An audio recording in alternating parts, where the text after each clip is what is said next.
ये कहानी है 1981 की, जिसमें हमें दिखाया जाता है न्यूयॉर्क के एक इन्वेस्टमेंट बैंकर पैट्रिक बेटमैन को, जिसकी ज़िंदगी में मेनली दो तीन ही चीज़ें हैं। पहला तो ये कि वो अपनी फियांसे एल्विन के लिए टाइम निकाले और फैंसी रेस्टोरेंट्स में अपने एसोसिएट्स यानी कि अपने कोवर्कर्स के साथ डाइनिंग करे, जिनमें से वो ज़्यादातर से नफरत ही करता है। इस मूवी के दौरान ही पैट्रिक बेटमैन अपनी लाइफस्टाइल के बारे में भी हम व्यूअर्स को एक्सप्लेन करता है, जैसे कि उसका मॉर्निंग एक्सरसाइज, उसका डिज़ाइनिंग वार्डरोब, उसका एक्सपेंसिव फर्नीचर एंड उसका म्यूज़िक कलेक्शन भी, और उसका मॉर्निंग रूटीन भी वो एक्सप्लेन करता है हम व्यूअर्स को।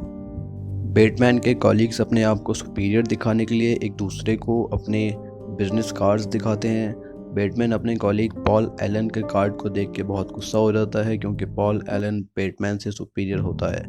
उस गुस्से में बेटमैन एक बेघर आदमी और उसके कुत्ते को मार देता है।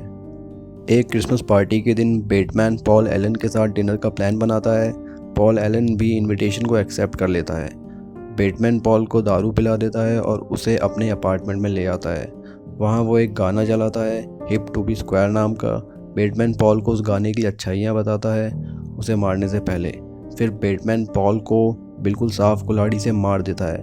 पॉल की बॉडी को ठिकाने लगाने के बाद बेटमैन पॉल के अपार्टमेंट में जाता है और पॉल के फ़ोन मैसेज में ये बोल देता है कि पॉल कुछ दिनों के लिए लंदन गया है और वो कुछ दिन बाद वापस आएगा। बाद में private detective Donald Kimball Bateman से पूछताछ भी करते हैं पॉल के गायब होने के बारे में। बेटमैन दो प्रॉस्टिट्यूट्स जिनका नाम वो क्रिस्टी और सबरीना रखता है, उनको अपने अपार्टमेंट में ले आता है।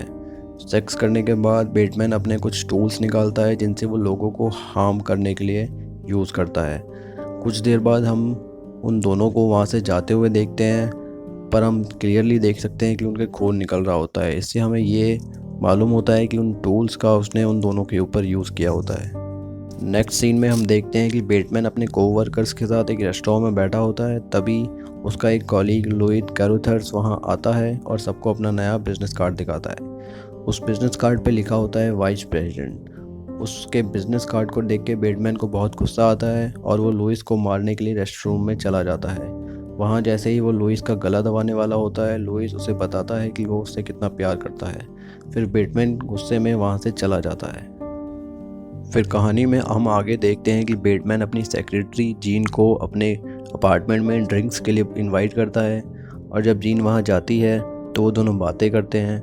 बातों बातों में बेटमैन जीन के सर के पीछे एक निकल गन रख देता है और उसे मारने ही वाला होता है, लेकिन तभी वो एल्विन से एक मैसेज रिसीव करता है और वो जीन को जाने के लिए कहता है। फिर हम देखते हैं कि प्राइवेट डिटेक्टिव किम्बल बेटमैन से लंच पे मिलते हैं और उसे बताते हैं कि वो पॉल के गायब होने के शक में नहीं है। फिर किम्बल उसे बताते हैं कि तुम्हारे एक कॉलीग ने पॉल को कुछ दिन पहले लंदन में देखा था। बेटमैन इस बात से चैन की सांस तो लेता ही है, बट उसे अपने ऊपर शक होने लगता है और वो घबरा जाता है, क्योंकि उसने पॉल को खुद अपने हाथों से मारा होता है। फिर हम आगे देखते हैं कि बेटमैन क्रिस्टी और एलिजाबेथ को सेक्स के लिए पॉल के अपार्टमेंट में बुलाता है और सेक्स के दौरान वो एलिजाबेथ को मार देता है। फिर वो क्रिस्टी वहाँ से भागती है और जब वो वहाँ से निकलने का रास्ता ढूंढ रही होती है तो वो देखती है बहुत सारी फीमेल डेड बॉडीज़। बेटमैन बिना कपड़ों के क्रिस्टी के पीछे भाग रहा होता है, और जब वो सीढ़ियों से नीचे भाग रही होती है तो वो ऊपर से उसके ऊपर चेन सॉ गिरा देता है और उसे भी मार देता है।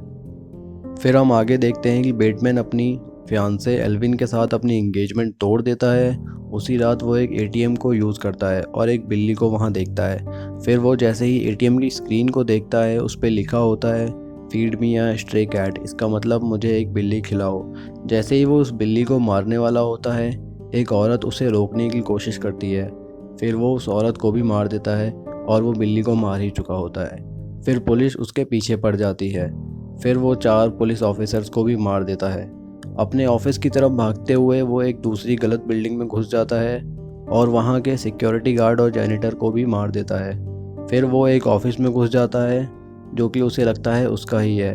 फिर वो अपने लॉयर हैरोल्ड कार्न्स को कॉल लगाता है और जो भी उसने मर्डर्स किए हैं उनको कन्फेस कर लेता है कार्न्स की आंसरिंग मशीन में। अगली सुबह वो एलन के अपार्टमेंट में जाता है उसके अपार्टमेंट को साफ़ करने के लिए, लेकिन जब वो वहाँ पहुँचता है तो वो देखता है कि अपार्टमेंट खाली है और फॉर सेल है। वो एक बायर होने का नाटक करता है, लेकिन जो डीलर होती है उसे पता चल जाता है कि ये यहाँ अपार्टमेंट ख़रीदने नहीं आया। फिर वो उसे बताती है कि ये अपार्टमेंट पॉल एलन का नहीं है और उसे वहाँ से जाने के लिए कहती है। जब बैटमैन अपने कलीग के साथ लंच पे जाता है कुछ देर बाद, तभी उसकी सेक्रेटरी जीन को बैटमैन की एक जर्नल मिलती है। उसमें लोगों का अलग अलग मर्डर की ड्राइंग्स बनी हुई होती है। उससे जीन डर जाती है। बैटमैन रेस्टोरेंट में अपने लॉयर कार्न्स को देखता है और उससे पूछता है कि जो रिकॉर्डिंग उसने कल रात डाली थी क्या वो उसे मिली। वो यहाँ अपने क्राइम्स के कन्फेशन की बात कर रहा होता है। कार्न्स कन्फेशन को एक मजाक समझता है।